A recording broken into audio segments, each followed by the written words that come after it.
Good evening and welcome to the Laughing Monkey Music Show. Today we have Christopher P-Hilton. The P is important for, I don't know what the P stands for. Paul? It's Paul, actually. Good guess. Yeah. Okay. How you doing tonight? Well, this has been a long-going process. We tried for a little while, more on my end, but so welcome to the show. Hey, thank you so much. It's an honor and a privilege. Appreciate being here. Well, to be honest with you, I mean, I read the book when it first came out, that big old picture you have behind you. It's been in my shelf. There's like three books really came out in the past year, and yours is one was like a trilogy. And it's like each of them covers, Kawhi's had one with the pictures of it, and then yours is like the history, and then like the other book, Nothing But a Good Time, has like the more of the band, like other stuff. So really, all three books actually cover every angle. So people that weren't in the era, like I was born, that was my era, that weren't aware of it, from those three books, they can get like a really good feeling. Like it's amazing. But your book is great. And let's step back before we talk about the content. Let's talk about the book, what I consider a good book also. It's hardcover. The spelling is correct. The fonts are correct. Nothing makes me crazier with continual errors in them. You can tell you put a lot of work into the book itself beyond just rushing out a book on rock, Soup to nuts, how long did it take you to kind of get the process going? It took a long time, as any book does, if it's worth reading. Honestly, the front to back, it was probably only about, I guess, 18, 20 months, but it was at least 3-4 hours every weekday, and sometimes 6 or 7 hours each weekend day, every day. And it was like 90% of the free, but it has to be, right? I mean, if you're going to write a book like this, you gotta make it right. And there's just so much to talk about, and you want to do all this great music and these wonderful artists justice. I didn't want to do anything that was subpar. It was probably well over 1,000 hours, easy. I don't know how you edited it, because I have a hard time editing my shows, because I think when you have access to somebody, it's not a rock star, somebody's better than you. To me, I respect everybody as musicians and artists in the creative time. And if someone's going to share something, and it's special. I mean, no one's better or worse than people in life, but we're talking about the music itself and the quotes and the stories.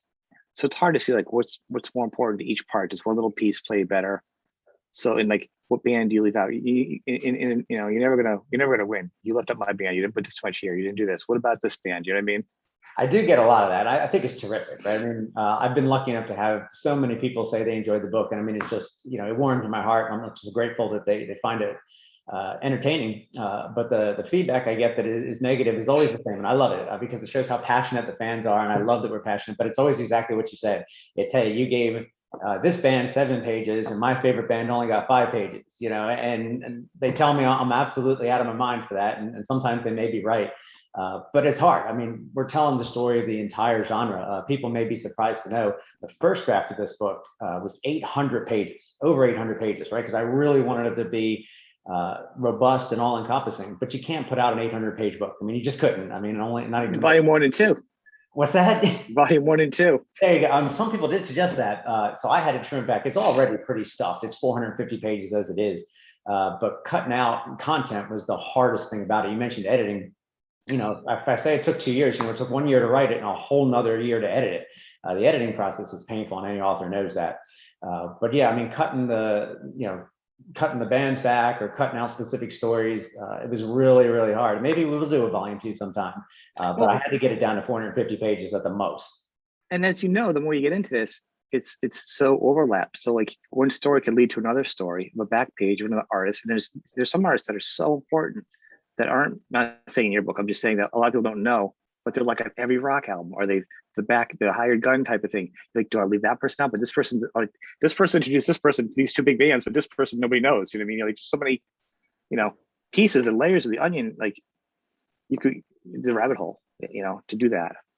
It is. It's a fine line, right? And you try and tell the stories about the music and the bands that people will resonate most with. At the same time, you don't want it to be only about the platinum selling bands, right? You want to offer folks some stories and some information about bands that, people call them, and it's not fair to say this, but they call them the B or the C level bands that didn't necessarily have a platinum record, but they were so important to the genre and they had terrific music. And you want to introduce people to that and give them something there that outside of what they can just read on Wikipedia, right? Because you don't want to write I didn't want the book to be done from a researcher's point of view. I wanted it to be done from a fan's point of view, for other fans that get excited about this. And part of the beauty of it is, you mentioned this being your era.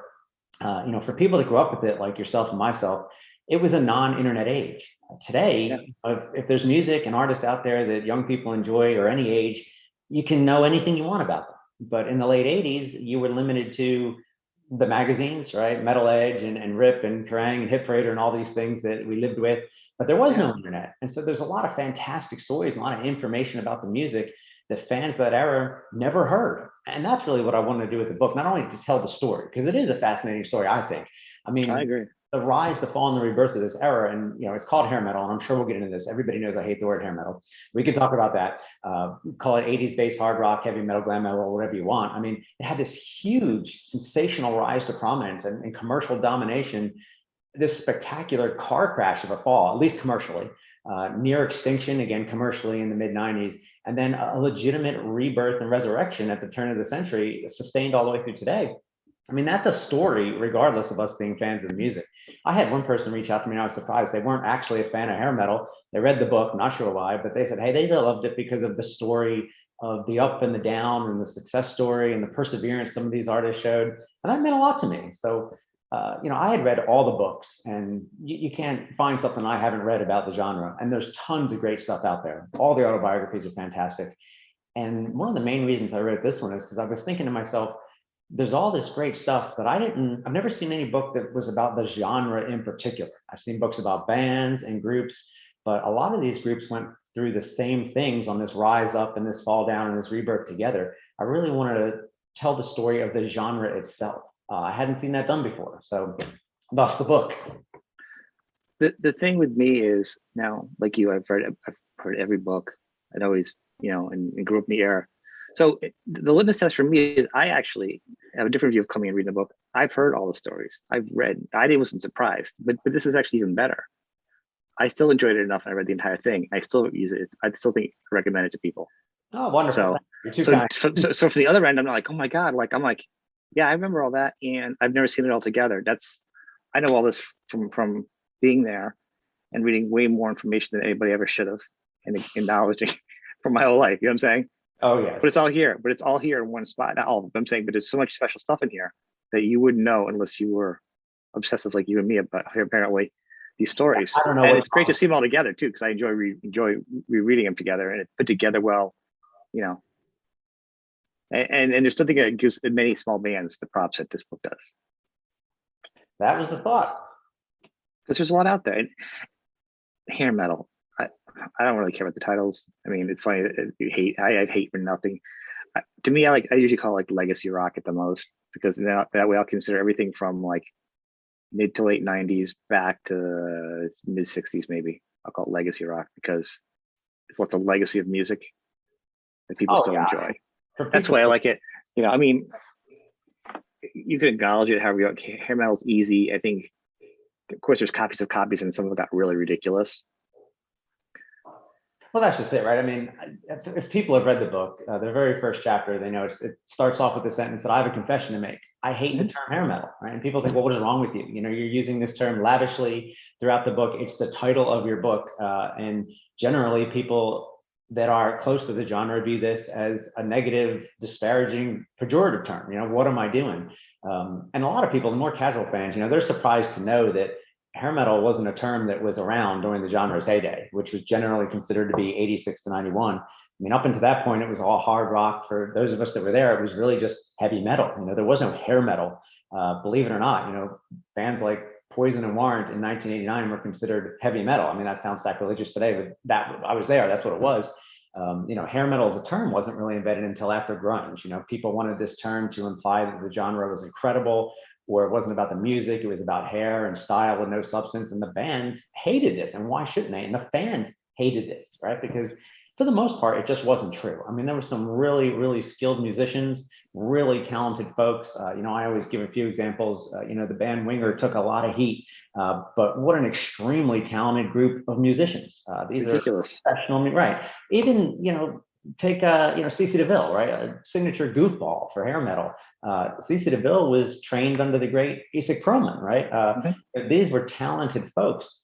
But the term hair metal reduces them to the style of their hair 35 years ago. But hey, when I thought about the book, I mean, I wanted to use it as more of just a universal identifier. I wanted to be clear to the audience. I could have used the term glam metal, but then people would have thought, well, maybe the book's about David Bowie or Alice Cooper or the New York Dolls. And I'm not sure glam is too much better, right? You're still talking about fashion there, potentially hair. Heavy metal seemed a little misleading because then people think, well, maybe the book's. Well, I don't think glam is a bad one because glam metal is embraced by glam metal people, I think. True, that is true. It's probably a little more acceptable. But hey, I mean, let's face it. If you say hair metal today, you know what you're getting, right? You know you're going to get Motley Crue, Poison, Guns N' Roses, Skid Row, Warrant, Rat, Whitesnake, Bon Jovi. You listen to Hair Nation. You know what it means. It's a universal identifier for better or worse. And I think there's also a contingent of folks that it's not necessarily the derogative term it always was. I think a lot of people embrace it as more of a happily nostalgic term. Now, I agree with you. I think it's evolved. I actually think it's evolved. I think when it first came out, everyone hated it because the greatest hits. They packaged it as something like it was just a commodity. Right. Now again, the bands, bands are slow to adopt this, right? I mean, you can't say heavy metal to hair metal to Sebastian Bach or Nikki Sixx or Joe Elliott, and I don't blame them one bit. And I'm with them 100%. And I feel bad because I've talked to some people who won't even touch the book because they say, how dare you call this music that I love hair metal? And I'm trying to tell them, listen, I'm with you. I am behind you 1,000%. But it's only a negative term if you use it negatively. And if someone does use it negatively, right? I mean, I'm all over their case every day of the week. But if you take it as more just a general universal identifier and try to separate the negative connotations from it, at least you know what you're getting. But hey, you want to spark a spirited conversation with anybody who's a fan of 80s rock, just say the term hair metal and you've got yourself quite a discourse coming at you. I know it's almost crazy how much it is. I mean, but yeah, right. But like, Stephen Pearcy, he doesn't care. He's like, call what you want. But he's a rocker from the 70s. Yep. He didn't care. He doesn't even care. Because a lot of rockers are like, whatever, just come to the show, enjoy music, and if that's the umbrella right now we're using. I'm not saying he's saying this, but I'm saying at this point, that's the umbrella people are using to acknowledge a group of bands. That's fine. Is it kind of lazy when it first came out? Yeah, it feels lazy, especially because now, ironically, most of the bands don't have hair. I guess that is ironic. I mean, probably. But I guess we were so. I think the word new metal is way worse than hair metal. Yeah, and those bands didn't like that either, right? And even the grunge bands didn't like the word grunge. Right. Soundgarden hated that term. So it's all labeling, right? And humans and society has this innate need to label things and homogenize things. And it's never fair and it's never appropriate. It's what we do. But to your point, I tend to just focus on, hey, let's talk about the music itself. Let's not talk about the label if we can help it.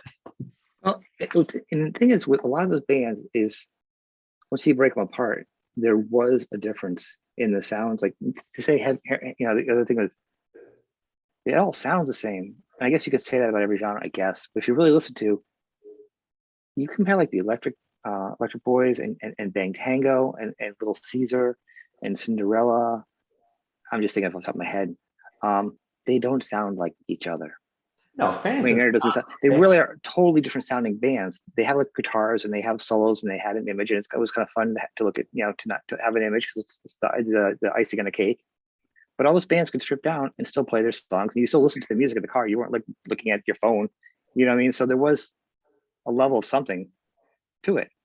I mean, us who are very educated in music, all these bands are very distinct. At least most of them are distinct, but it just depends on, how casual a fan you are or aren't, right? I mean, I generally put it into 4 groups. There's, the most casual fan that just looks back at the 80s and says, well, every rock band with long hair, they wear hair metal, right? And they will write it off.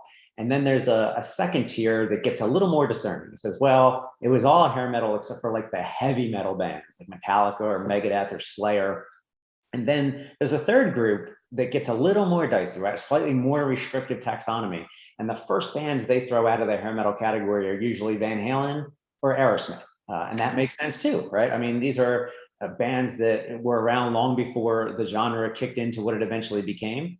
Then they'll be quick to throw out Guns N' Roses because, say, hey, they're too real, too authentic, and to a large extent, if you want to really drill in on it, I mean, Guns N' Roses did signal a huge end to the glam and the fashion at least by the time we got to 1989, it was associated with the mid 80s, were throughout Def Leppard, and that's fair, right? They were the new wave of British heavy metal. They were too busy off in Europe in the mid 80s creating hysteria to be bothered with what was going on in the Sunset Strip. But then there's probably folks like yourself and myself, right? This is a fourth group that can get really strict, and we can conjure all kinds of defenses. We can go to our grave saying, hey, this is why none of these bands are hair metal. We can say, well, Skid Row was too heavy by the time they got to the Slave to the Grind, or, people think of Whitesnake and all they can think about is the videos, but we'll say this Whitesnake's really just a late 70s, early 80s blues rock band at their core.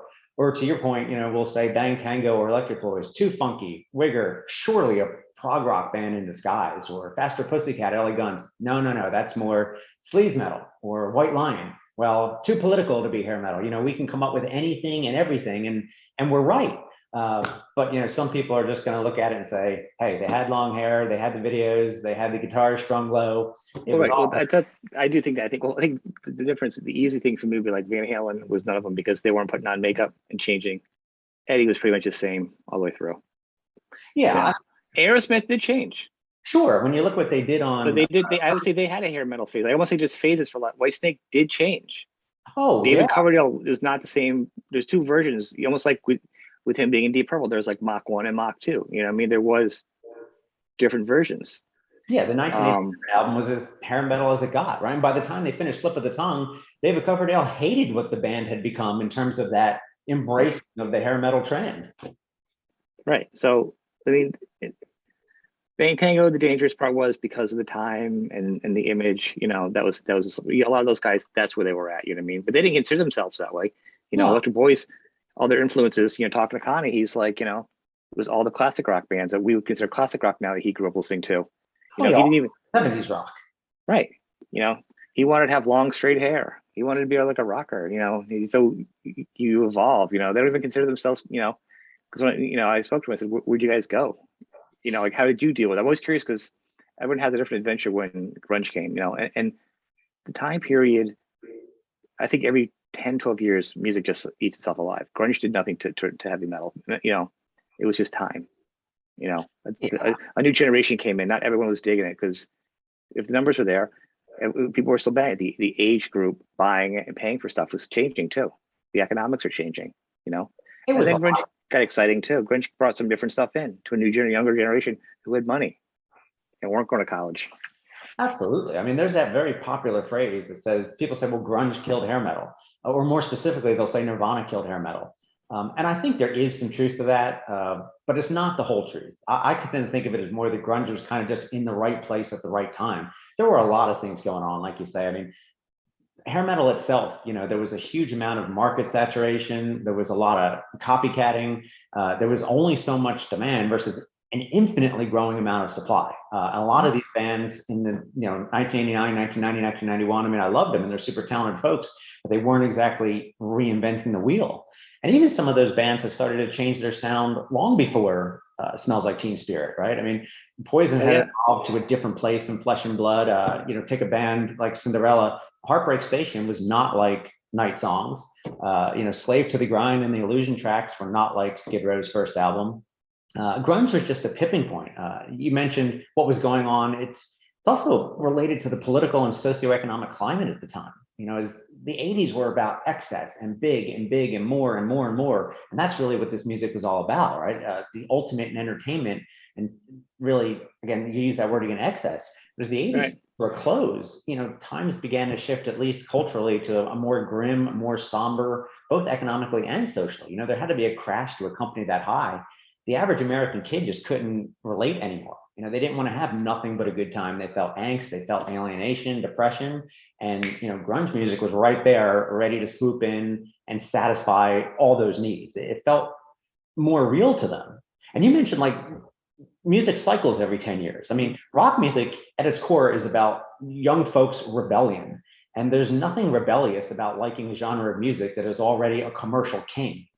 Right. Well, that's exactly it. It lost its appeal in that regard. Whereas, the grunge bands, it was much more accessible. The music was a little easier to play. These bands look like the kids at that time. I think that's a big part of it, the relatability of it. I can Yeah, play that on guitar. I can play those chords. right. I can play. I mean, they may have appreciated this huge spectacle that was the Motley Crue Dr. Feelgood tour, but they couldn't relate to it. You know, as opposed to when you go see the grunge bands play, they're up there on stage. They look like they just stumbled out of their garage like you, mostly because some of them did, but they dress like you, they look like you. You're right. You can play those same three chords. You know, and then of course, you know, the record industry was really the nail in the coffin. I mean, I liked a lot of forgive me, I liked a lot of grunge music when it first came out, but I didn't know I was going to have to choose, right? I didn't know the record company was going to absolutely make me choose and make America choose. You couldn't have any combination of the two. Because in retrospect, you know, people like to say it changed overnight. And honestly, it really, it really was a quick thing, but it wasn't exactly overnight. In 1991, I saw Van Halen and Alice in Chains open, which seems ridiculous today, but at the time, it was all rock and roll to us. You know, we didn't know we were going to have to. I saw Alice in Chains open up for Extreme in a club. Really? Yeah, right. I So mean, More Than Words was just starting to break. So they weren't playing huge. They were playing a decent sized club. And they were second on the bill. There's a big local band, then Alice in Chains, and then Extreme in a club. amazing, right? Or Porno Graffiti, yeah. And And Man in the Box. you know, hair metal, it may have almost, you know, it wasn't necessarily built to last. You know, at some point, you can only, how much faster can you play the guitar, right? How much higher can you sing? How much more can you party, right? I mean, there was nowhere for these bands to go at some point specific to that. And a lot of them tried to evolve. But the record industry, you know, wasn't having any of that at the time. And, you know, it was disappointing. I think a lot of bands were hopeful to be more like an Aerosmith. We can have different layers of your career. Alice Cooper. You can evolve as a musician and make a career out of it. You know, it was all uncharted. You know, and to the point of record labels, they're just really just musical banks. And you being hot or not hot or good was dependent on who's just spending the money on it. They really don't really have an opinion, and they're trying to base their opinion on what's popular Oh, or not. You know, so if Alice in Chains and Nirvana and all those guys put their albums out and no one bought them, but then people bought the next Winger album, we would be back to Winger. You know what I mean? oh yeah. I mean, it's a You know, fairness for them. You know, you hear all these great stories, and one of my favorites is, you know, right around 1994, you know, Warrant cut a demo song, and of course, for those listening, I mean, 1994 was pretty much the height of grunge, and they submitted it to a record company, but their management, you know, astutely took their name off it, and the record company heard the song, didn't know who it was, and they said, "This is fantastic. You know, we got to get these guys in the studio. We got to market them. They're going to be the next big thing. Can't wait to get over this." And then the person who submitted it said, "Oh, by the way, this is Warrant." And they said, "What? The Cherry Pie guys?"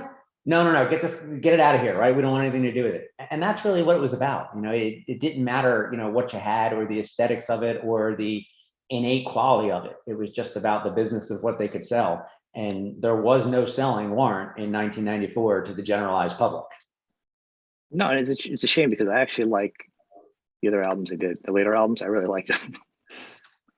Like Ultraphobic and like Doggy Dog. I actually like those almost better. And it's almost just I like the fact that all different albums. Yeah, You I mean, know, definitely trying to evolve with the times. You know, ultraphobic. Well, Doggy Dog sounds nothing like Cherry Pie. Ultraphobic sounds nothing like Doggy Dog, and then Belly to Belly sounds really nothing like anything. yeah, So yeah. I'll have to compare that one too. I mean, but they're all different. I mean, that's the thing. Like Ben Skid Row did Subhuman Race, Mhm. I mean, what's which I the want. though? I want to like because I think the song's good. I don't know if it's the production. I just feel Oh, like I don't know what to say because I think there could have been the song still could have been better. Like it could have still been a better album with what was on it. I think. You know, yeah, I mean, I said that many. I almost can't even listen to Subhuman Race because of I can't. the drum sound alone has to rival Saint Anger for the worst drum sound I've ever heard. And I try, I play with my equalizer, I turn the sound up, I turn it down. And I do think there's some good songs on it. Certainly not of the quality that was on their first two records, but a song like the title track or Beat Yourself Blind or Medicine Jar in particular, I think there's some Right, songs that with the right production could have sounded pretty darn good. But I got to tell you, I almost can't listen to it. right. I'm saying if they took those songs and kept working on them with the Slave to the Grind feel Well, the and band, production, it would yeah, have been fantastic. You know. but the band had disintegrated by that time, right? I mean, I don't think they were functional enough to put it all together for sure. And they would say the same thing. Right. And then looking back, it turns out they were just really just on a honeymoon phase from the very beginning with Sebastian. They were just on a high of when things are good, it's easy to be getting along. Like in a Right. relationship, like in a relationship. Yes. I mean, out of the gate, they exploded pretty much, and they were a fun band, partying teens. So, or you know, mid-20s. So, once things life starts catching up to you, it was just too much to take that. The personalities are way too different. You know. Oh, absolutely. No doubt about that. It's easy to see in retrospect. And, some of these bands we talked about, evolve with different sounds. you know, what I never understood was for those bands that evolved to a different sound in the 90s, and there was a lot of them, and the casual fan doesn't even know that there's a lot of music out there from the 90s that didn't really, it died commercially, but not all the bands went away. Of course, a lot of them splintered or broke up because they couldn't make a living at it anymore. But a lot of bands did continue to make records, and a lot of them tried to evolve their sound. Mm-hmm. And for the ones that did it, because they heard new things, they heard grunge, and their heart was really trying to embrace that and build it into their sounds, or to your point, because they weren't in their early 20s anymore, maybe you're in your early 30s, maybe you are influenced by some different things, and that makes it into your music. I mean, wonderful. But for those bands, and there were some of them that just tried to evolve to remain commercially relevant. Now, again, you can't really fault them for this either, because hey, it's their gig, it's their living, right? They got to make a living. But I never understood exactly, and this isn't the benefit of hindsight completely, how they thought it would work. Right? I mean, we use that example, Warren. Warren could have put out the best grunge album in history in 1995, and grunge fans were not going to buy it because it said Warrant on the cover. And hair metal fans generally weren't a fan of grunge, right? So, I mean, they were serving no master. I just don't understand. Now, maybe it was their managers or, just a desperate attempt to remain relevant. I don't understand how they could have thought it would work. Now, again, at the time, you could have said, well, I'm a huge success. I can do anything to remain relevant. And some of them had more success than others. I think there was a lot of quality stuff that didn't necessarily have the commercial success. I'm a big fan of Motley Crue's self-titled album, which of course was a commercial disaster. But there was a lot of stuff in there. Which is their best album ever. Is that your opinion too? I love the fact I love the work they did. John Cryer, I think going back was just, I would have loved to see more go in that direction. I think it was the most musical they've been. It actually impressed me even more, the playing. Not Mick always was good, so he got a real good shining point. But actually, that Nikki and Tommy felt like they were bringing their A game on a different level. The extra guitar, the vocals were just, the extra songwriter. I think it's objectively easily their best musical performance. And I'm a huge fan of the album. People who know me know it. But the commercial folks just, they weren't, the casual fan was not having a band with Vince Neil. And yeah, I would have loved to have seen another album from the group. I love that record. I still play it to this day all the time. I did too. It's weird. That would have been interesting to see, because Van Halen made the switch. Could they have made the switch more in '89 or '88 when they still had the height? So they were working against two things. They lost Vince Neil around the time and the hit of the industry. Could the industry been at its strength and then they done the switch? Would they have survived? It's a good question. Vince Neil's album sounded a whole lot like Motley Crue. First one did. Carved in Stone didn't. Carved in Stone sounded like he was trying to be like that, which then evolved to him getting mad about Generation Swine, but Generation Swine still sound like the album he just did before that he was complaining about being a rock band. You know what I mean? Oh yeah, the Dust Brothers did it, and it wasn't bad. It was interesting actually. I actually appreciate when an artist kind of takes a left turn. I'm not paying their bills, so it doesn't change my life. But I'll listen to a left turn album. Carved in Stone, right? You got to be dedicated to make it through that. I do have a couple of songs on it on my playlist, and I can appreciate Breaking in the Gun and things like that. But at the time, that song I was thinking of too. But I don't listen to it. But I'm saying, give him credit because I don't know. I don't know. It's not a certain type of music that just sticks with me. It gets in my head. It feels like it's all right.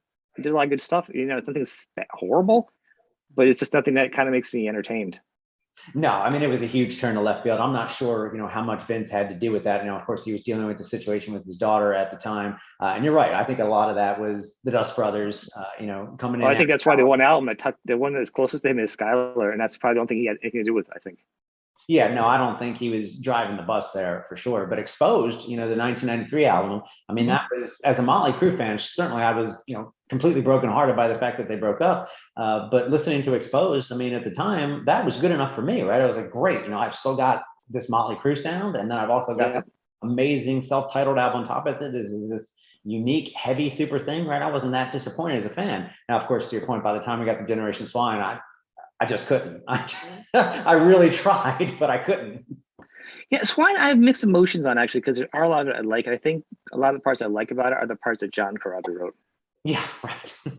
Honestly, I think if it really broke down to it, I have to sit down with him one time and be like, all right, because there are parts of it, are really heavy and really great. I could do without well, Glitter, I could do without like I don't know Rocket Ship or Brandon. I could, but like Let It Pray and like some of the like the really crazy punkier songs, pretty Yeah, good songs. Let It Pray is I my would have favorite. actually liked to see John Corabi sing them. Yeah, there's a demo. You could find demos out there. I've listened to him with Karabi's vocals, specifically on Let It Pray. And clearly, I mean, it was written with his vocal range in mind. But I mean, the record I was, haven't heard it, but I actually could hear him singing it in the song, kind of like a oh, Morgan Freeman thing. I could just hear his voice anyhow. oh, absolutely. I'm sure you're aware of this, but if you listen closely, I mean, there's screams in that song that are John Corabi, even Yeah, though the band denies it and he's not credited, but his vocal is on there, I promise you. Um, yeah, I mean, the record was a mess, right? Nikki and Tommy were trying to produce it themselves, and Scott Humphrey, wasn't helping matters, and they were just all over the map. And then, Vince was back in the fold. They didn't want Vince back in the fold. The record company forced it on them. The songs weren't written in his key. They were trying to be ultra relevant for the time. Now, don't get me wrong. I mean, some people love that record, and more power to them. I just can't admit that I'm one of them. I just it didn't resonate with me in almost any way. I remember I was so excited when it came out because I was thinking, oh my gosh, Vince Neil's back. And at the time, again, with no internet, you didn't know what it was going to be like. right. And I can distinctly remember this day. I went to the record store, got it. I immediately slammed it in the car, the CD slot in the car. We used to have these, right? And the opening strain to Generation Swine, I was like, is that a guitar? Maybe, it kind of sounds like a synthesizer. That's weird. And then you hear the vocals, like, wait a second, that's not Vince Neil. It's Nikki Sixx. And it just, for me, it went downhill from there. It wasn't what I was looking for. Yeah, I was happy they're back on some level because the image had changed. It didn't feel like it was them changing because they always change. It was fine. Yeah. And I appreciate the band doing stuff because after John, and I feel like, but they felt like they were really kind of holding on to the reins too much, and now and then just take back over again. Like, welcome to the group, but we're also going to be singers now, and you're not as important. I mean, you're not fourth. You're kind of a smaller member. It was weak. I like the heavier songs were better, but the same thing with the follow up album after that though too. You know, Yeah. I I mean, think the lyrics when I know lyrics are always kind of a goofy thing at the time anyhow. well, New You Tax did. know, I mean, made a conscious effort to get back to that kind of guitar-driven sleaze rock sound. And Nikki Sixx was saying at the time that was the album they should have made after Dr. Feelgood. Trying to erase the commercial sins that were 1990s from Motley Crue. And I appreciated that it did get back to that, but for me, again, that record it was pretty underwhelming. I mean, granted, Tommy Lee wasn't there, and I mean, the drum sound was still technically proficient, but it just didn't have that impact that Tommy brought. I thought the production again was very, very thin. I've never heard Mick Mars' guitars sound so thin on any record. And the songs were average.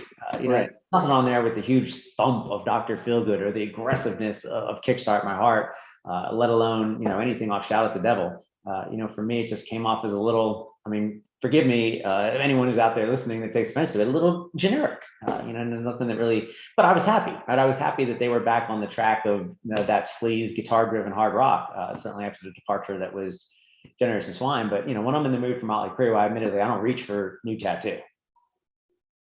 Yeah, I agree. I think it's odd. I think the guitars have killed me. It's always killed me though. I always want mixed guitars to sound great. I mean, I loved it in Shout. I loved him in the Motley Crue self-titled album. I loved his guitars really, really flourish. They should be a full thick sound for that band. Yeah, he had a mean tone on Shout at the Devil. That was First band on the moon is kind of a comical thing, but they weren't really a comical band. He was getting mad at people for calling them a hair band, but he's looking a certain way with with makeup on or whatever, which is fine for what the band's doing. But then getting mad at the same thing. But it was just like so many, or each interview was going against what he said in the first. If you've ever read his interviews, he's always saying one thing and then going against what he said in the next interview, and then the lyrics kind of changed, to being less thoughtful, especially going from like Motley Crue album, the self-titled, to like Uncle Jack, and then your first band on the moon. It is a big or drag stripper girl. I don't even know what to call it. I don't know now. Yeah. You know what I'm saying? I actually had the pleasure of interviewing Nikki right about that time that album came out. Spoke to him. I remember he was so gracious with his time. He must have been on the phone with me for more than an hour.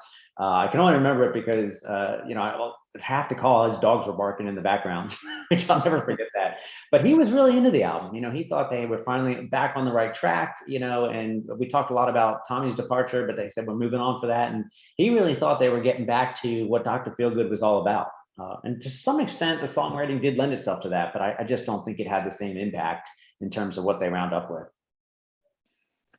Yeah, I think I could see that in some level. I mean, if Bob Rock actually had produced it, it probably would have sounded a lot more like Feel Good because the riffs. I mean, if you strip back Dr. Feel Good's riffs, I mean, there's a similarity. I think it just the lyrics to me on that for just seemed a little bit different than what I was used to. I think. I mean, everybody's gonna say it's their favorite album, it's their best album. I've never heard a band talk about their worst album. This is a stinker. We're just gonna go through it. You know what I mean? And you Yes. want to be excited about it because it's something different. And at the time, it could have been a lot of those guys are sick of the same thing for so long. So it could have been in his mind, it was the best. But Yeah. then, now you'll never hear that album talked about. Can you even find it on iTunes? I don't even know if it's on iTunes. Oh, I don't know. I'm saying, I'm just saying, like, it's hard to find certain things because there's some good tracks on it, but, you know, the dynamic of the band, they need a really, I wish I could go out with one more. I guess their last album was pretty good for them getting together, but Yeah. I don't think they can ever. The best you can, I mean, Saints of Los Angeles, what you're speaking about, I said, Yeah. the best you're going to get from Motley Crue these days, which is really a more modernized sound. I mean, again, it's not the same songwriting team, right? Nikki and Tommy and Mick aren't writing these songs. Nikki's writing them, with his other bandmates, and they have that sound. I think Mick only had a couple writing credits on Saints of Los Angeles. I thought there was some good tracks on it. I mean, the title track I think is fantastic. Everything else is again, it loses the bite, I think, and the aggressiveness and the energy that they had, and the special unit that they were early on. But hey, nothing against them. I mean, nothing stays the same. Right now it's time for change. We'll see. Just like your body changes, and Vince has been getting beaten up a lot, which is kind of stupid. I don't like the online bullying. If you don't like him, you don't like his voice, that's fine. And I'm not going to be here. I'm not going to stick up for Monica either. They are their own people. But I've said this before. I've said this in many of my interviews. If you've seen them, there was the same thing happened to Stephen Piercy. Some incidents on stage a couple years ago, and it turns out he was on. Of course, he said other things going on top of what he was doing, but he's also like battling like cancer stuff in the background. So like what people do, you don't know what's going on with Vince. You don't know why he's that's could be his body. He could I mean maybe he's living excessively. He's living his best life, and he's a millionaire, and maybe that's just it's his life. Yeah, I mean, it's easy for people to judge from the sidelines, but you're right. You don't know what these folks are going through, and it's hard, right? I mean, Physically, but vocally, he really needs to get his game up for a big performance. yeah, I mean, if Vince is going to do the stadium tour, he's probably got some work to do for sure. And I'm not saying he has to sing because he's not. We have Sammy Hagar's and stuff for the strong voices, but he has to be the level of what he can be the best he can be vocally. Yeah, it's not about body size. I mean, he's in his 60s. I mean, we all gain weight. You can do it. He's not there to date you. He's there to perform. I mean, really. Oh yeah. But we'll see. We'll see what's going to happen with the tour. Yeah, I mean, I guess it's up in the air at this point. It's a crazy world these days. We'll see. You have tickets? I did have tickets. Yes, I had tickets for it before the whole pandemic. Since then, I admittedly got my refund. But hey, if it comes back around again and it's safe and reasonable to get out there, I'll be there. Where else would I be? I didn't even get I have my wife got it for a gift before it happened, and then they turned it and removed it so fast I couldn't get a refund. Oh. So they changed locations and they moved the date out because of the venue. On one hand, I think, well, I mean, first of all, I'm going because of course I'm going. But I mean, you're there for the event as much as you are for the music, right? Because you're right. I mean, Vince is not going to sound like he did in the '80s, and who blames him, right? Nobody. I'm actually there for Def Leppard. I've seen everybody else. I've never seen Def Leppard. Always a quality performance. I mean, again, Joe's not going to sing like he did in 1983 either, and that's not his fault. But always a quality performance from Def Leppard, and Poison. Yeah, you're going to get the same 11-song set list that you've got from Poison for the last 17 years. And, I get kind of cranky that, God forbid they throw in a backtrack or a deep track or. Yeah, I don't know why they need to, they could really just mix up. And I know all the guys in the band want to, it's just Brett just really wants to do it. And hardcore fans like us, I mean, there's nothing more we'd rather see than to work in like a Back to the Rocking Horse or something like that, where, even I love new music, but, I understand where the bands are coming from. I mean, what are they going to do? I mean, 95% of the people are there, are more casual fans and they want to hear the hits. And, especially on these package tours, which is what most all these big tours are, you're not going to get to play like Guns N' Roses does for 3 hours. You're going to get to play, for maybe an hour and 15 minutes and you've got 13 songs. And, what do you leave out? Okay, let's say they do Please Me and they put in a song like, whatever, number one bad boy or play dirty or something, then you're going to leave out something that was somebody's favorite song. And you pleased me, 2% of the audience, but you upset 95% of the audience. You could take out Every Rose Has Its Thorn. Well, you could for me and you, right? And we wouldn't miss it. But again, 99. I ever hear that song again in my life. Right, because we've heard it. It's been oversold. But for the casual fan, you leave that song out, and you're just. I get it. 99% of your audience. The worst words a band can utter on stage are, "Hey, now it's time for a new song," because the hardcore people like me get really excited, and everybody else heads for the beer stand or the bathrooms. So it's difficult. They're out there. I mean, you hate to say this, but the majority of these bands are out there as nostalgia acts. And that's not to say they don't have anything relevant to offer, because I believe they do. And I love all the new music by these folks for the most part. But it's hard. To the point, but it's like that. Here's the thing with that label. Everybody likes what they like. You go to the grocery store, is it a nostalgia grocery store? You're going to get 80% of the same food. Are you going to go to a different aisle for a different type of food? Are you going to get Portuguese bread instead of the same wheat bread? You know what I'm saying? Yes. You're a nostalgia eater. I'm not talking about your Stones, but this is a phrase that's out there. I think it's in a good open discussion that I want people to think about. It's like we are all creatures of habit, myself, especially me, especially me. But and that being said, everything gets so labeled down to certain things, and we do like our certain songs. We do like this. And I'm not knocking songs that other people like. I just like I like certain things, and being a music lover, you want to hear things mixed up, so I think it's a little more personal than other stuff. But we're all creatures of habit with everything we do. Oh yeah. But like, a band like Def Leppard, you have a chapter and then you talk about, because there are certain levels of bands, and they were one of the bands that kept going. Mm-hmm. Them and Bon Jovi and Aerosmith probably there. Who else kept it really strong financially going through there? Would you say? Yeah, certain bands were certainly able to ride it out better than others. Van Halen was able to do that to some extent, at least before they separated. And bands like, to your point, Aerosmith was probably never more popular, at least commercially, than they were in the late 90s. I mean, go figure. Bon Jovi, certainly they're the most commercially successful band by far of any from that genre as we move into 2010, 2020. Now granted, Bon Jovi's not putting out music that sounds anything like Slippery When Wet, and they haven't done that for 30 years now. Right. And I think at some point they started to lose me too. I mean, I'll be honest with you, I think These Days was probably their best album. Hey, you're not alone in that sentiment, right? I can't tell you the number of people I talk to that say that is their finest moment. And probably from a musicianship and a songwriting standpoint, it may Which is what I'm saying. I think him and Richie were we were like carrying the peak over from like the New Jersey songwriting team of really fine crafting a perfect rock pop song. So I think I love Richie's guitar playing on that album, the songwriting, the tones, Yes, for me, that was probably, it didn't feel like they were trying so hard or becoming something different. Yeah, I mean, John Bon Jovi said, "Hey, we couldn't have written You Give Love a Bad Name Again in 1994. You just couldn't." And so they didn't try. And what they did for what they were aiming for, I think, certainly has a ton of quality to it. And again, when I'm in the mood for a Bon Jovi record, I don't normally reach for These Days, but that's not to say it doesn't have value for what it is. Yeah, it's got later. I couldn't even name all the songs off some of the last albums.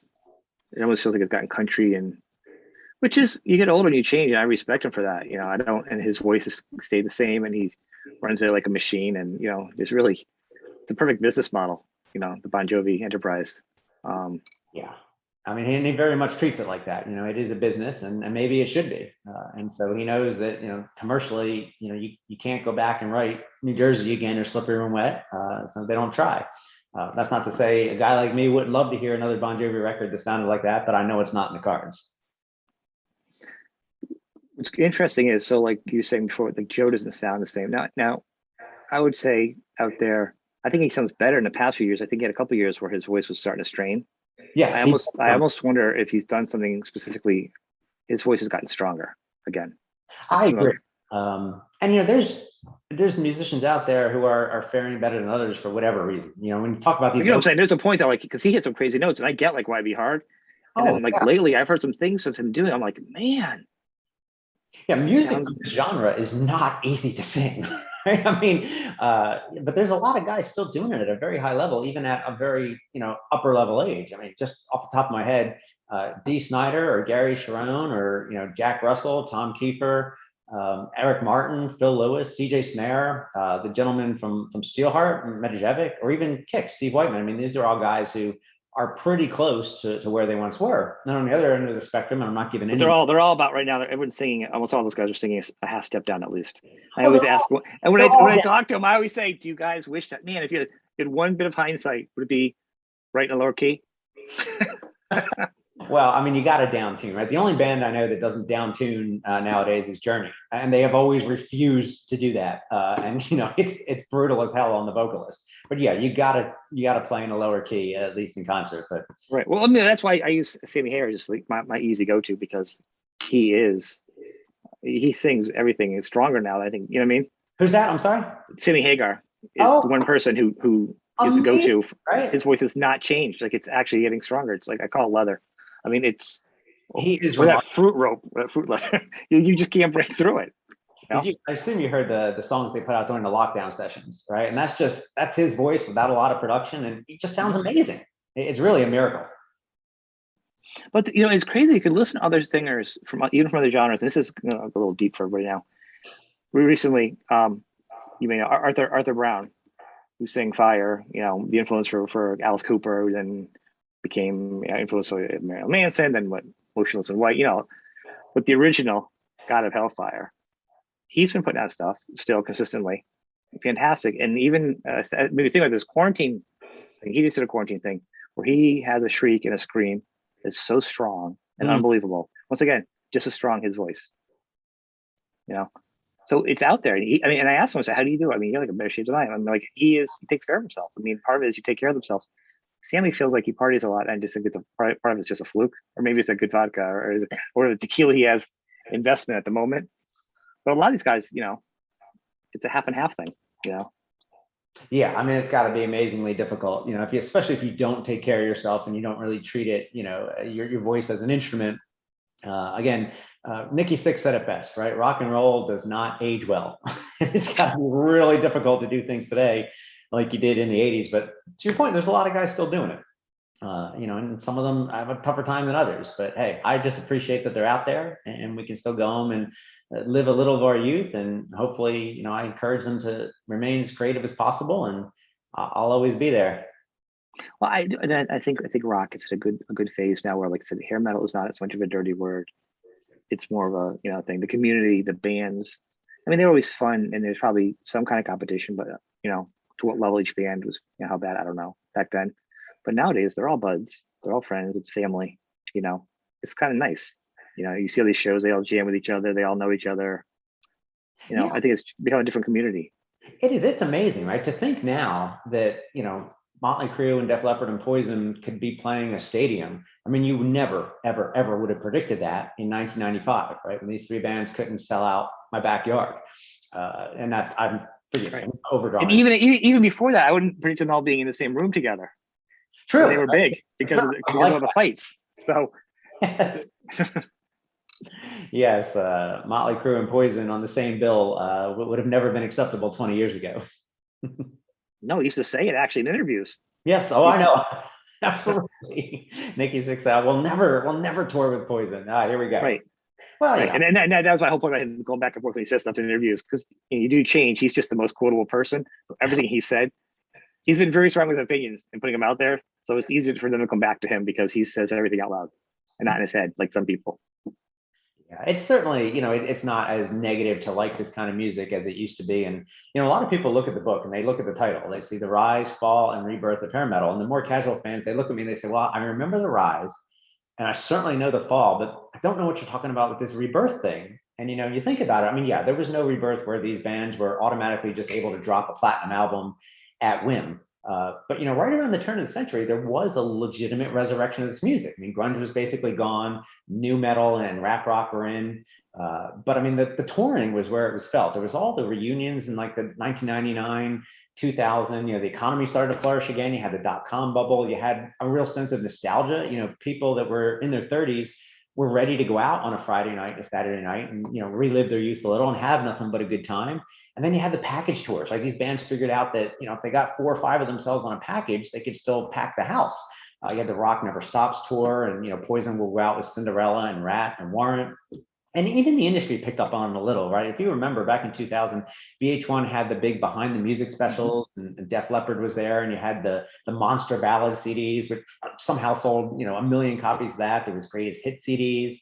And the bands kind of got back to a little more about where they cut their teeth. Def Leppard, after Slang, put out Euphoria, which was very much sounding like Adrenalize. We talked about New Tattoo. Of course, Bon Jovi, one of the bands that broke the doors down in 1986 to begin with, was there with the Crush record. And, It's My Life was the third biggest single in the world in 2000, right? So, of course, which is insane. Right? It's insane. CeCe DeVille gets back with Poison. LA Guns put their classic lineup back together. You even had Which time? Well, at that time, it was 1999, so that was the first time Phil got back. They did the Man on the Moon album. But even like Rat and Great White got new record deals. I mean, there was a legitimate rebirth of this music at the time. And sure, again, the bands weren't going to be selling platinum records anymore for the most part, other than, I guess, Aerosmith in the 90s. But who does that? Who sells? But nowadays, I always said that, I'm like, who sells platinum albums nowadays? Well, I mean, people they don't even know what the word album means anymore.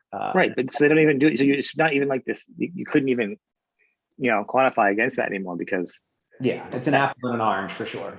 The industry's changed so much. I think a few things helped it.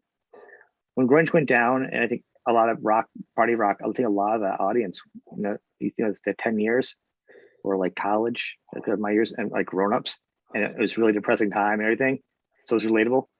But by the time you hit your 30s, you've kind of gotten past the hard part of your jobs, your careers. You're a little more established. You can afford to go out. You want to have nothing but a good time. You want to go enjoy your, you know what I'm saying? And almost like that's the hardest part of your life, is being a grown up, as you're establishing yourself. I wonder, besides economically, like a lot of that audience, that window of time to go back out again, it's like, I want to go back out again. I'm 30. I want to have fun. I want to, this is a perfect time. Like it was like, the perfect storm of different things. Plus, record labels weren't the same anymore. A lot of those bands were tied up. They couldn't make albums. They made good albums, and a lot of those albums are sitting on David Geffen's shelf right now still. Yeah, Cinderella was the best example, right? I mean, they were in limbo for more than a decade.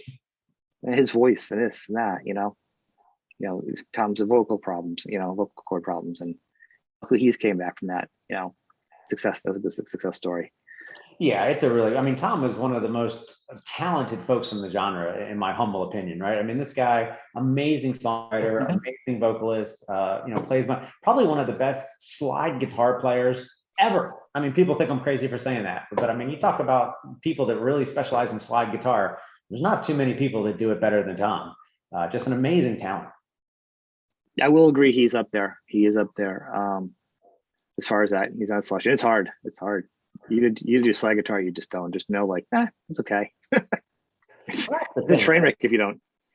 People call it, hair metal, and the casual fan thinks there wasn't a lot of talent, right? I mean, just, off the top of my head, Van Halen, right? Eddie Van Halen, Alex Van Halen, a guy like Slash, the Winger folks, in his prime, Sebastian Bach.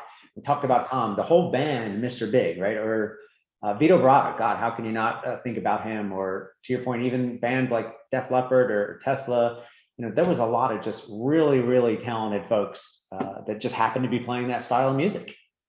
And they still are. I mean, even like Tesla, Frank Hannon is puts out solo albums too on top of Tesla. They're really good, just more of a country rock kind of a feel. Oh yeah, Southern rock, not country rock. Just so I'm clear, I'm not saying country music for people. Yeah, it's more the Allman Brothers feel than it is with a rock feel to it. Hey, like we said, everything changes. Well, that was the other problem. I think the bringing in of popularity of country music became heavy metal. There's a lot of overlap, isn't there? I mean, that top 40 sound of that country music, top 40 powerful hooky pop thing. I feel like some of that audience that would have been a heavy metal audience at that age group now, that's where they went. And that was really it, right? When you talk about the ascension of hair metal, right? I often tell people that, hair metal took heavy metal and made it accessible, right? I mean, you took these really heavy guitar riffs and these aggressive type songs, and all of a sudden you added these commercial elements. There were hooks, there were melodies, there were choruses, and it made it just accessible enough to hit top 40 radio. And that's what really blew the doors off this thing and made it a commercial force. 1983, a song like Round and Round Rap may be a bunch of hardcore partying degenerates, but there they are in your living room, right, on the MTV, and they got a song with a chorus and a hook that'll stay in your head for days. Let alone the power ballad, right, where you got still stays in my head. I still can't get it out of my head. What's that? That song. I'll hear something similar to it, Round and Round. I'm like, I get the song in my head again. Yeah, it's a good, catchy song. It really made the music accessible to folks, and country does a lot of that too. And you're right, I think there is, this sounds sacrilegious, but I think there is a lot of overlap between the genres, just because they're both, again, at their roots about, escapism and having a good time and right. partying, and I'm not saying it's the same bands that were like metalheads and whatever. Also, like they jumped into, some people did, because the people that enjoyed like the more the pop radio version stuff, it was easier for them to transfer over to the pop, big chorus, big production, because it was still hair metal. It's hair country. It's hair, I don't know what you call it, but it was still the big hair, it was still cowboy boots, it was still jeans, it was still sparkly jackets. Yeah, go back. It was almost the same effect. It was a big arena. You're clapping. It's got a lot of the same elements. Yeah, go to 1991 and listen to Shania Twain's album, Bryan Adams' Waking Up the Neighbors album. I know. Leopard's Eternal Lies, and tell me that's not all the same music. Well, sure, it's how the same producer. Mutt Lange has his hands in all of that too. But yes. There's not that much difference in the sentiment behind it. Well, actually, Mutt Lange is responsible for the destroying because he actually made the crossover drug of Shania Twain and Def Leppard. He found what worked for Def Leppard. Yep. He sprinkled some of that magic just onto Bryan Adams, who was doing pretty good on his own in the pop world. And then he said, you know what? Let's use that magic over here, a little crossover appeal. By that time, though, it work too well, because in Def Leppard sounded like country music when, it was really Shania Twain sounded like Def Leppard in a way with the production sound. Luckily, everyone could separate themselves afterwards, but you know what I'm saying? But you're right. And to that point, that's what big country music became that for a while. Oh, yeah. The goofy lyrics. It was just a different genre was taking over the goofy lyrics in the auditoriums, Yeah. But nowadays, the rebirth of it, and now our concern is where we're at now. And that's, we need to go out and see our artists because they're all dying. Yeah, it's the same, right? I mean, unfortunately, it happens to the best of us, right? Everybody ages, things come and go. I think the encouraging thing about it is not only, to your point, I mean, these people are out there. If you're a fan, go see these bands, right? You never know when you might not get another chance. Do one better. Go find their latest release, whether it was 2 years ago, 5 years ago, or 10 years ago. The casual fan doesn't know any of them exist. Go buy it. Go listen to it. There's some great stuff there. And then there's a whole new wave of, I'm going to use a term, I hate the term, new wave of hair metal out there, right? There's a lot of new music by young folks that, they're not necessarily copycatting this genre, but clearly the influences are there. And most of it's out there in the Nordics. But, whether it's, Reckless Love or Crazy Licks or Crash Diet or my favorites, Hardcore Superstar, or even go see Steel Panther, right? I mean, a lot of people think they're a joke, and they're not wrong. But hey, you want to have a good time? Go to a Steel Panther show. And oh, by the way, you talk about some talented musicians, trust me. I wouldn't say they're a joke. They're tongue in cheek with their music. They're talented musicians. Oh, yeah. And they know, and they're having fun with it because they're having fun with their favorite parts of metal, because I'm not waving anybody's flag, but the truth is, I mean, it's just they're taking the favorite parts that they liked, but they can deliver the goods. Oh, yeah. And whether people can palate, I mean, musically, they're just as good as anybody from back then. Actually playing back then, Satchel was with Halford, and so they were all doing it. People couldn't imagine that Satchel played with Halford, but hey, a lot of these songs, and they're. I remember knowing about Satchel before he played Halford. I'm like, oh wow, so he's playing with Steel Panther now. Yeah. So I went the other way. Steel Panther's no spring chickens either, but they're playing some of these songs when they do their cover songs. They're playing some of these songs just as well as these other bands did it in their prime, if not better. I always felt good for them. I mean, they needed to get the success that they never got, because they were, like I said, they were on the same time. I always like to see the success, but there are albums that are still out there. Every Mother's Nightmare, their newest album is so good. It's so strong. I'd probably, a lot of these guys are strong albums. Paqueto's last album, so strong. These albums that these guys are doing are there's some really good stuff out there.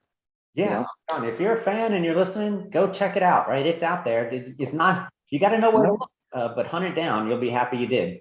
All these bands have websites. I encourage you. Like I said, on my show, I always try to put the links, buy the merch, get this. I mean, Junkyard's another good example. Little Caesar, all those guys are just still rocking out the music, My It's hat's good. off to him for sure. God bless him. I know. This has been fun. So let me ask you, joke about a second volume. What are you writing? Are you working on the book? Something different? Mix it up? Are you gonna get on a book and plan or what? I'm not necessarily working on another book, but there's a lot of things that I wanted in the book, like I said, that I had to cut out. And so I'm taking some of those and trying to expand upon them. Like I had a whole section of the book that was really about the set strip at the time. I took that out. Again, I had to get down to 450 pages, but I thought, hey, there are Is other. that where the article went on Wild Boys? I don't want to cry no more. No, just kidding. Yeah. um, but I took that out because there are other books about it. But I'd like to do that someday. Right now, I'm actually writing something called "The Curious Case of the '80s Heavy Metal Power Ballad." Because again, I had a lot in this book, but I took it out. But I'm going to keep it to about 200 pages if I can, which sounds ridiculous. Who's going to want to read 200 pages about an '80s power ballad? But hey, if there's people Sounds like a pamphlet. right. But the premise of it is that it's ironic that these heavy metal bands, right, and these hardcore partiers, 80% of them had their biggest, probably 90% had their biggest commercial success with a power ballad, right, which wasn't necessarily representative of their signature sound. And it's just kind of ironic that that's where they struck commercial gold, even though that's not necessarily what the bands are about. And so it's probably 200 pages on that strange phenomena and how that happened and why that happened. And like I said, Probably happens on a lot of bands. I mean, like every band, it's not a top 40 band that was designed to be a radio band. Their biggest hits are always the closest thing that they have. Like they're really popular, but the closest thing they have that's popular would be a radio song, would be that. And then you're trying to write radio songs, that's where the bigger problems happen. oh yeah, And it's hard because a lot of I support the bands. I want them to have success so they can do their albums. So you need to do these guilty songs to hear them still. But those are usually my least favorite songs. I can't stand having hear half of them. yeah. I appreciate a good, well-written power ballad, but I Not didn't. about the ballads. I've heard them so many times, like Every Rose.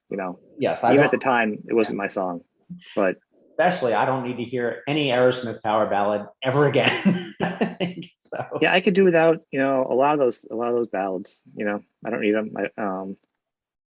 But they were their biggest hits, right? I mean, you could throw a dart and hit a hair metal band, and their biggest hit was a power ballad, right? You could just rattle them off: Warrant, Whitesnake, Poison, Def Leppard, Aerosmith, Mr. Big, Extreme, Slaughter, Cinderella, White Lion, Firehouse, of course.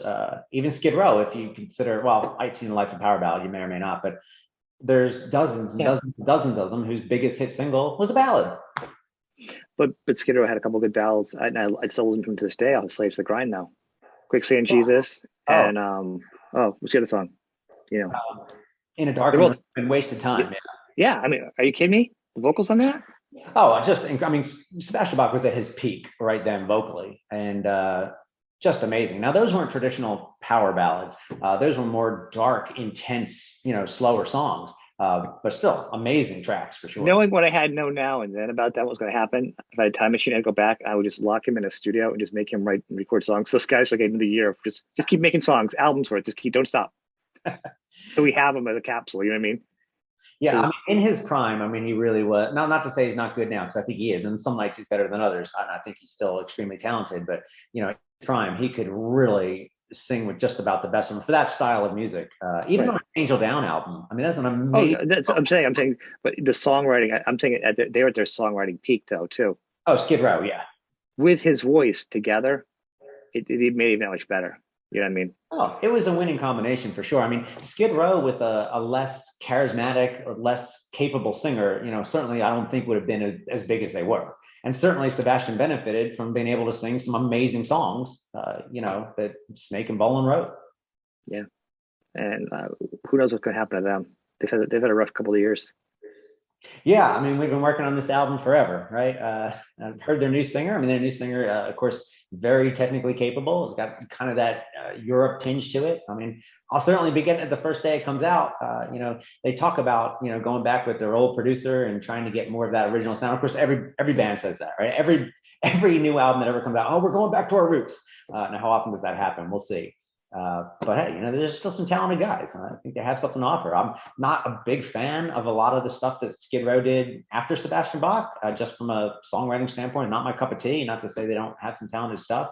I'd like to see them get back to that type of sound they had in the '80s. But again, whatever they do, I'll be behind. At first, that was the album. The Thick Skin had some songs like Ghost. There's some songs sounds like with Johnny. It's like, okay, that's kind of cool, that first album. But then after that, it kind of like lost me a little bit. I was like, oh, it just wasn't jumping out at that point for me, you know. I remember seeing Skid Row in a really small bar, and it was like a week before Thick Skin came out. And of course, they said we are going to play a new song, and they played Thick Skin. And I remember it was blistering, right? And at that time, I mean, Johnny, God rest his soul, he did a great job with all, I mean, as good as you can do with Sebastian's material. But I remember hearing, I mean, Thick as the Skin is I mean, that'll knock your socks off. Right? Isn't there a song like Ghost or something too? There's a really nice, smart ballady thing in there, but it was a smart song that wasn't just a ballad. It was more melodic for sure. Right. And their melodies, they were smart songwriters. So I think once again, that dynamic changed too. I hope they find it again. You know, I'm looking forward to this, you know, for them too, to catch on like everybody else, because they don't really do the circuit like everybody else right now. It'd be nice to they get all the glory.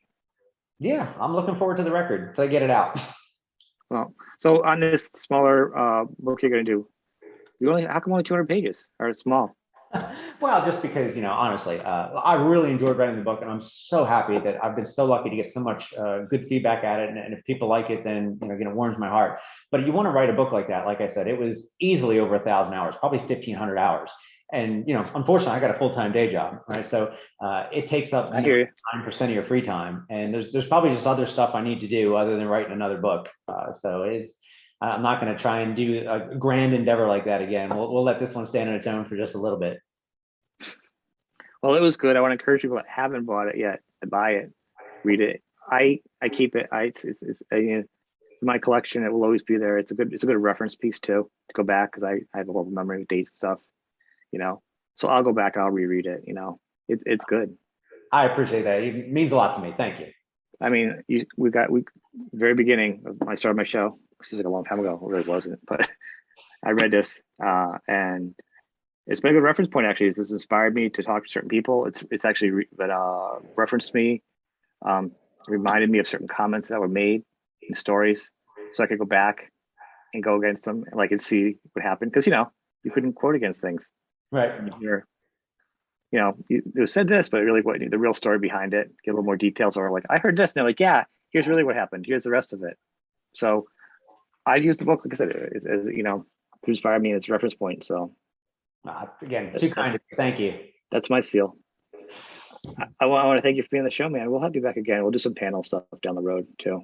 First of all, hey, I appreciate the discussion. It's always so wonderful to talk with other educated fans of the music like yourself. Thank you for all the amazing content. I always catch your shows. And I look forward to speaking again. Thank you. All right. All right, Sean. Take care.